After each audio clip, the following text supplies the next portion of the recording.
Vendredi soir, dans les rues de Sucre, un des quartiers les plus chauds de Caracas.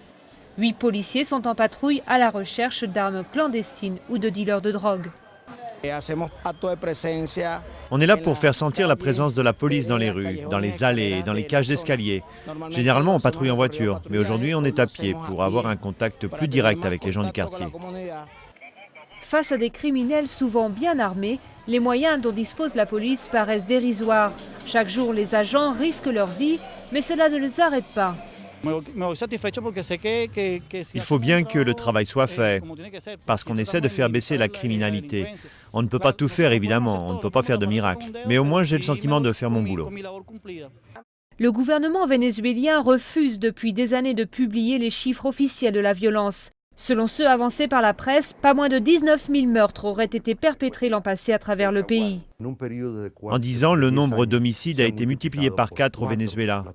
C'est une hausse énorme. C'est grave et c'est unique en Amérique du Sud.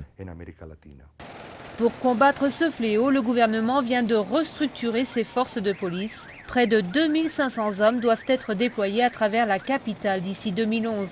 Un effort qui porte déjà ses fruits selon les responsables policiers. Là où la police nationale est présente, les crimes ont baissé de 50%. Dans un autre quartier, à Catia, les habitants sont partagés sur l'efficacité de ces forces spéciales. Avec ces policiers, tout a changé. Tout a changé en ce qui concerne la criminalité. Parfois on les voit et ils passent par ici. Mais parfois on ne les voit pas du tout.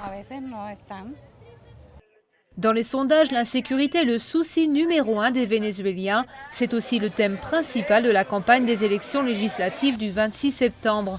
Et quelle que soit l'issue du vote, le combat contre la violence promet de figurer en tête à l'ordre du jour de la nouvelle Assemblée nationale.